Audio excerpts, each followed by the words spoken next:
নীলফামারী শহরকে আবর্জনা ও দূষণমুক্ত রাখতে প্রায় ৯.৫ কোটি টাকা ব্যয়ে নির্মাণ করা হয়েছিল একটি আধুনিক স্যানিটারি ল্যান্ডফিল। লক্ষ্য ছিল পরিবেশ বান্ধব বর্জ্য ব্যবস্থাপনা, কিন্তু উদ্বোধনের মাত্র ৩ বছরের মাথায় পর্যাপ্ত প্রযুক্তি ও জনবলের অভাবে এখন সেই প্রকল্পের কার্যকারিতা নিয়েই উঠছে প্রশ্ন। ল্যান্ডফিলের বর্জ্যের স্তূপ, তীব্র দুর্গন্ধ আর চলাচলের দুর্ভোগে বিপাকে পড়েছেন আশপাশের বাসিন্দারা। এমনকি ল্যান্ডফিলের পাশেই থাকা ইটাখোলা সরকারি প্রাথমিক বিদ্যালয়ের শিক্ষার্থীরাও পড়েছে চরম স্বাস্থ্য ঝুঁকিতে। প্রতিবেশী স্কুল হিসেবে আমরা যেটা ফেস করি সেটা হচ্ছে দুর্গন্ধ, যেটা আসলে বায়ু দূষণের একটা বড় কারণ। দুর্গন্ধ যেহেতু ক্যাশমেন্ট এলাকা, আমাদের স্টুডেন্ট অনেক কমে যায় আসাটা। আমাদের কাছে মনে হয়েছে এবং অভিভাবকদের কাছে মনে হয়েছে ওই এলাকার যে ওইটার কারণে অনেক কুকুর, যে কারণে বাচ্চা কাচ্চা স্কুল আসতে চায় না। শহরের আবর্জনা ব্যবস্থাপনাকে আধুনিক করতে এশিয়ান ডেভেলপমেন্ট ব্যাংক ও বাংলাদেশ সরকারের যৌথ অর্থায়নে ২০২০ সালে শুরু হয় এই প্রকল্প। ২.৬৯ একর জমির ওপর নির্মিত এই ল্যান্ডফিলে কঠিন বর্জ্য ও মানব বর্জ্য শোধনের পৃথক ব্যবস্থাও রয়েছে। ২০২৩ সালের জুনে উদ্বোধনের পর প্রতিদিন এখানে ফেলা হচ্ছে টন টন গৃহস্থালী ও মানব বর্জ্য। তবে উন্নত বর্জ্য বাছাই প্রযুক্তির অভাব এবং চরম জনবল সংকটের কারণে কঠিন বর্জ্য শোধনাগারে জমছে বিপুল পরিমাণ পলিথিন ও অপচনশীল বর্জ্য। এতে প্রকল্পের নির্ধারিত আয়ুষ্কাল দ্রুত কমে যাওয়ার আশঙ্কা তৈরি হয়েছে। গ্যাসের কারখানা হবে, সার উৎপাদন হবে। আমরা এলাকার লোক অনেক উৎসাহিত হয়েছি।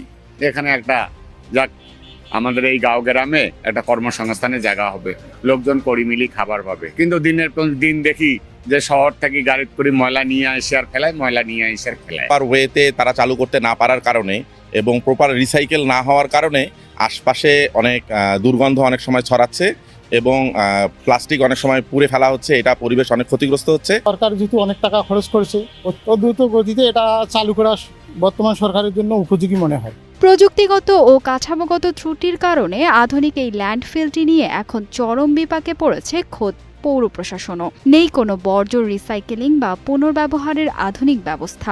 বিশেষ করে বাসাবাড়ির বর্জ্যের সাথে মিশে থাকা পলিথিন আলাদা করতে প্রতিনিয়ত হিমশিম খেতে হচ্ছে পরিচ্ছন্নতা কর্মীদের। পৌর প্রশাসনের দাবি, এই সংকট থেকে বাঁচতে দ্রুত আধুনিক রিসাইকেলিং প্ল্যান্ট, জৈব সার ও বায়োগ্যাস তৈরির প্রযুক্তি প্রয়োজন। পলিথিনকে রিসাইক্লিং করার জন্য যেহেতু ফ্যাসিলিটি নাই, একটা শহরের পর্যাপ্ত প্রচুর পরিমাণে ময়লা প্রতিদিন ওখানে যাচ্ছে, তাহলে যদি আমরা পলিথিনগুলো একবার পোড়ানো হয়েছিল এই কারণেই যে যদি পলিথিনগুলো পোড়ানো না হতো তাহলে ওখানে রাখার কিন্তু জায়গা নাই। আমরা আমাদের ইঞ্জিনিয়ার দিয়ে সেগুলো ভিজিট করেছি, দেখেছি। তারা আমাদের কাছে যে রিপোর্টগুলো দিয়েছে তাতে দেখা যাচ্ছে যে রিসাইক্লিং করার জন্য যে ধরনের ফ্যাসিলিটি, যেখান থেকে বায়োগ্যাস উৎপন্ন হবে বা জৈব সার তৈরি হবে, সেই ফ্যাসিলিটিসগুলো আমাদের রিসাইক্লিংয়ে নেই। সেজন্য এই প্রকল্পটা আসলে সেভাবে সফল হতে পারছে না। সরকার যদি আমাদেরকে যে রিসাইক্লিং থেকে সত্যিকার অর্থেই গ্যাস তৈরি হবে, পৌরবাসী সুবিধা পাবে, সার তৈরি হবে, সেই ধরনের প্রকল্প যদি সরকার নেয় তাহলে সত্যিকার অর্থে পৌরবাসী জনগণ উপকৃত।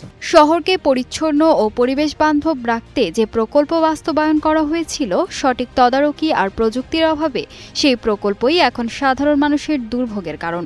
স্থানীয়দের দাবি, কোটি কোটি টাকার এই রাষ্ট্রীয় সম্পদের সুফল ধরে রাখতে এবং পরিবেশ সুরক্ষায় দ্রুত আধুনিক প্রযুক্তি ও পর্যাপ্ত জনবল নিয়োগে কার্যকর পদক্ষেপ নেবে কর্তৃপক্ষ।